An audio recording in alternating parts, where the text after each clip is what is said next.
Bismillahirrahmanirrahim. Assalamualaikum warahmatullahi wabarakatuh. Alhamdulillah, kembali di Ewa Channel yang menyajikan konten seputar sejarah dan budaya. Dan kali ini saya akan membahas salah satu prosesi atau ritual yang sangat penting terhadap tradisi Makkawali atau menggunakan, merawat dan menyimpan senjata pusaka tradisional Sulawesi, yaitu badik. Prosesi tersebut biasa dalam bahasa Bugis disebut pamussa atau sebagian juga menyebutnya panetta, namun ada yang membedakan proses tersebut. Pamussa adalah proses penyatuan antara bilah badik dan hulu. Jadi ini saya bawa contoh, ini seperti ini. Ini bilah badik dan ini hulu. Untuk menyatukan ini biasanya menggunakan perekat apapun itu bentuknya. Namun tidak hanya melakukan begitu saja, tapi biasanya ada ritual atau proses-proses tertentu di mana menggunakan doa-doa tertentu, niat tertentu, dan juga bahan-bahan tertentu. Jadi sebelum memasukkan dan merekatkan ini, biasanya orang menggunakan bahan-bahan tertentu, niat tertentu, dan doa tertentu. Nah, untuk kali ini saya akan membacakan sebuah naskah dari buku yang pernah saya tulis, dan itu bersumber dari salah satu saudara pemerhati pusaka, saudara Zulkarnain. Nanti saya bacakan lengkap nama beliau saat membacakan teksnya. Dan yang terpenting adalah saya sedikit berbicara tentang proses pamussa ini. Jadi disinilah biasanya orang menentukan badik tersebut diniatkan untuk apa. Apakah itu keresekian, pertarungan, kewibawaan, dan lain-lain. Nah, oke. Selanjutnya saya langsung bacakan saja naskahnya, seperti apa proses pamussa itu dan niat serta bahan-bahan yang digunakan.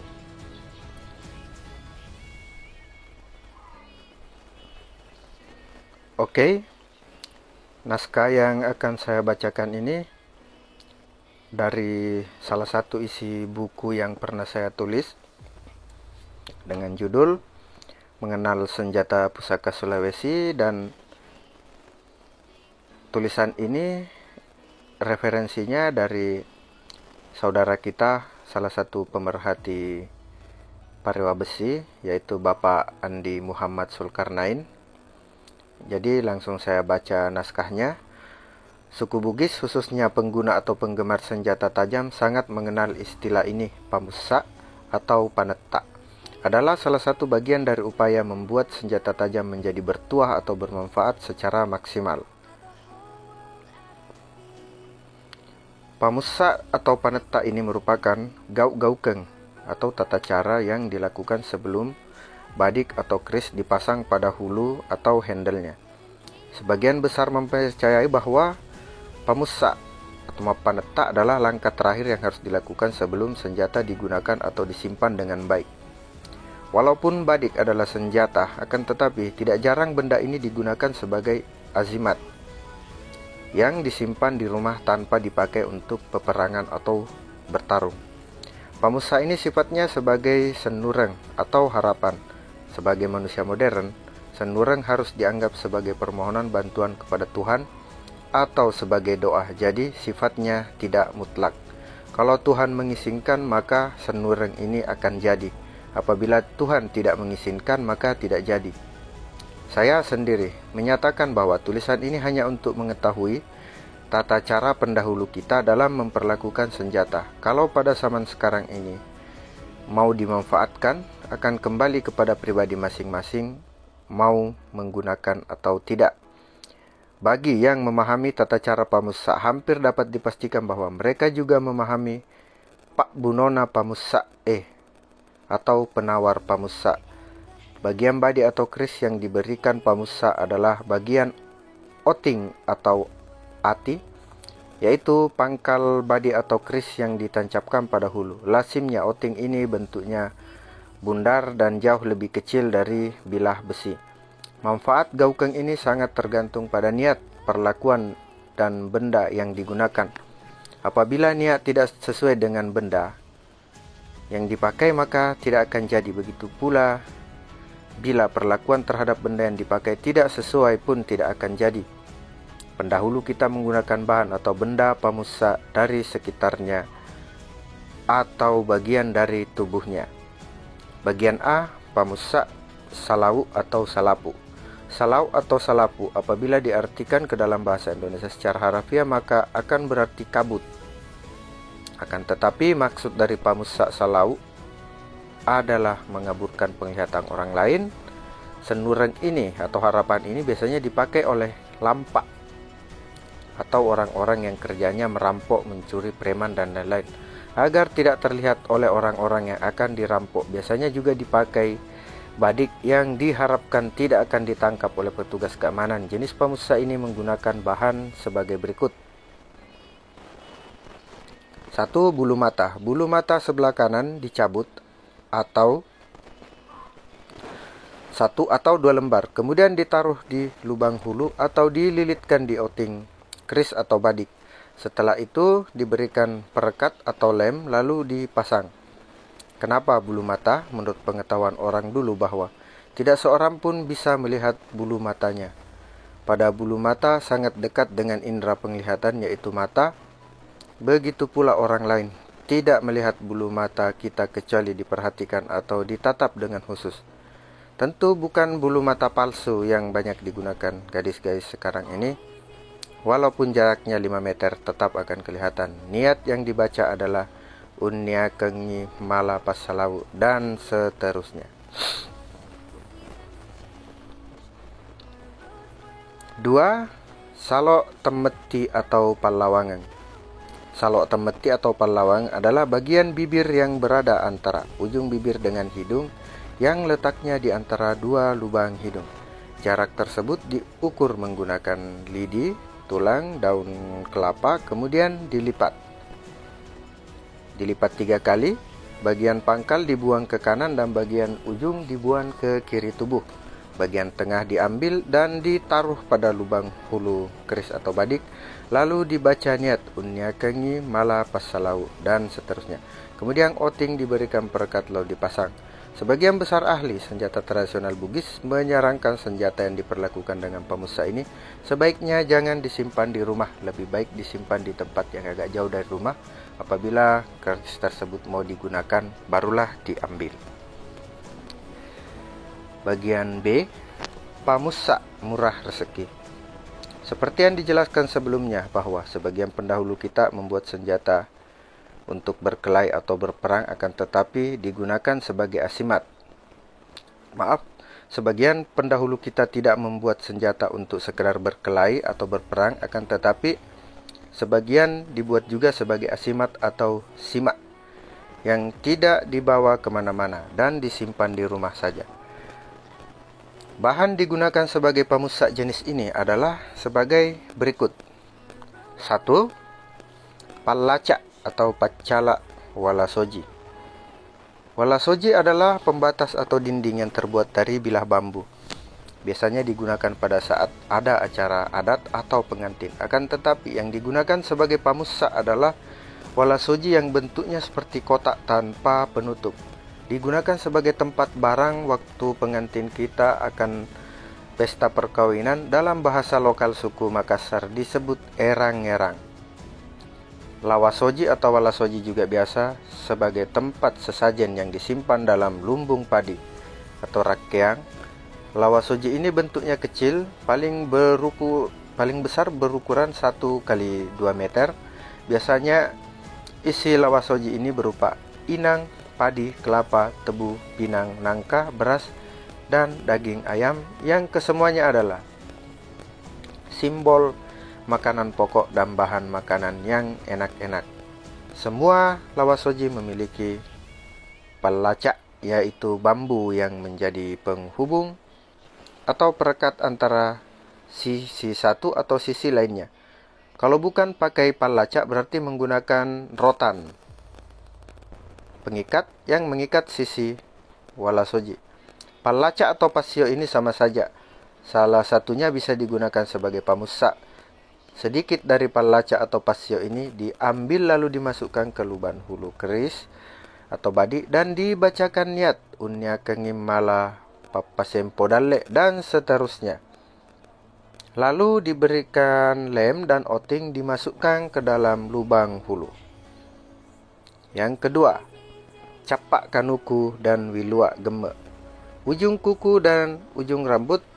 Ujung kuku yang diambil adalah kuku jari manis sebelah kiri, jari yang sering dipakaikan cincin, dan beberapa helai ujung rambut dipotong dan keduanya dimasukkan dalam lubang hulu. Lalu niat yang dibaca unya kengimala papasempo dalle dan seterusnya. Menurut pengetahuan orang dulu, kuku dan rambut tidak akan pernah berhenti bertambah panjang sampai ajal tiba. Bagian C, pamusak sangi atau pasi gajang. Jenis ini biasanya digunakan oleh orang yang suka bertarung dengan senjata tajam atau pasi gajang. Dikhawatirkan lawan kebal senjata atau pemilik senjata tidak bisa menakar ragu-ragu terhadap kekuatan lawannya. Bahan yang digunakan adalah nasi yang tidak sempat dimakan dan jatuh dari piring secara tidak sengaja. Nasi tersebut diletakkan di telapak kaki, kemudian dihancurkan dengan cara dipencet melebar. Setelah nasi tersebut menyebar rata di telapak kaki, lalu oting keris atau badik diasah sangi di telapak kaki yang ada bekas nasi sambil membaca doa sangadi de muanre dan seterusnya. Lalu lubang hulu diberikan perekat lem dan ditancapkan. Setelah itu, mata badik atau keris diarahkan di antara ibu jari kaki dengan jari kaki kedua dan dibacakan mantra sangadi engka bukunna dan seterusnya. Perlu dipahami kenapa menggunakan butir nasi yang terjatuh, artinya nasi tersebut tidak bermanfaat atau energinya tidak berguna bagi manusia. Kenapa diletakkan pada telapak kaki? Artinya lawan selalu berada di bawah pengaruh kita. Senjata yang diberikan pamusak jenis ini jangankan ditusukkan kepada lawan, walaupun hanya dilemparkan dari jarak jauh, akan melukai lawan yang kebal tersebut. Senjata ini juga disarankan tidak selalu dibawa bepergian, kecuali tidak ada jalan lain. Bagian D, pamusak patolak bala. Jenis ini dipakai sebagai patolak bala atau keselamatan dari kesusahan. Urusan lancar tanpa hambatan yang berarti. Bahan yang digunakan sebagai pamusak adalah capak bakaweng, ujung atap.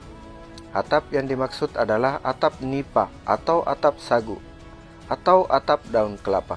Tentu bukan atap seng atau atap genteng. Tentu semua mengerti kegunaan atap pada sebuah rumah. Atap rumah melindungi dari panas matahari dan dinginnya air hujan. Bahkan selain dinding rumah, atap juga bermanfaat sebagai pelindung dari benda-benda yang jatuh dari angkasa. Ujung atap tersebut diambil kemudian dimasukkan ke dalam lubang hulu atau diniatkan unya kengimala dan seterusnya. Kemudian lubang diberikan perekat atau lem dan oting ditancapkan. Bagian E, pamusak patappo darah. Patappo adalah istilah Bugis lain dari patepo. Patappo darah arti harafiahnya membendung darah atau menghambat darah untuk keluar.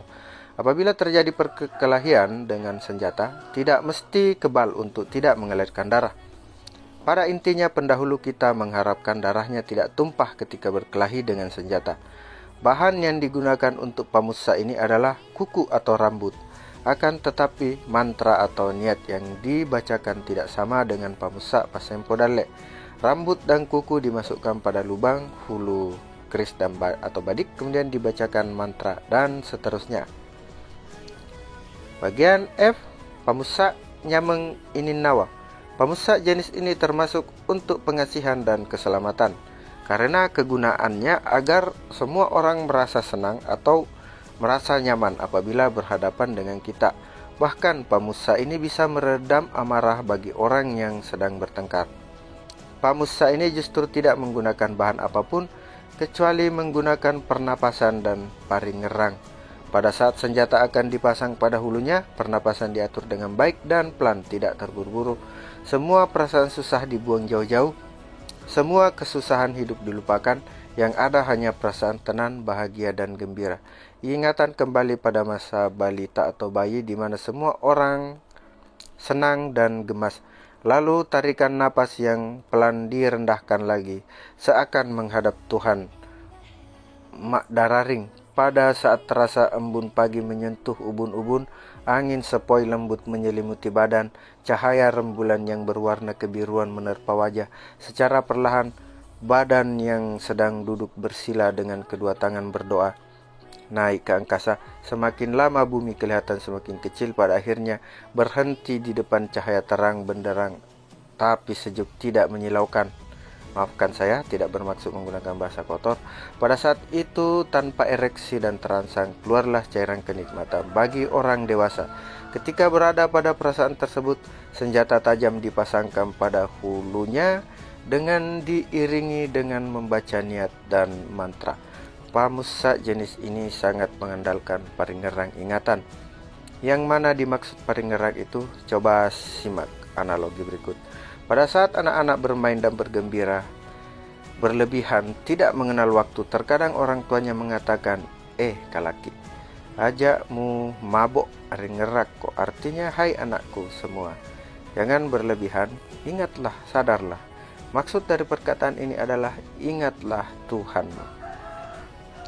Akan panjang ceritanya ketika kita bertanya bahwa sesuatu yang akan diingat adalah sesuatu yang pernah dilihat, pernah dirasakan, atau pernah bertemu. Lalu apa dan siapa yang ingat, apa dan siapa yang pernah dilihat, pernah dirasakan, dan pernah bertemu tersebut.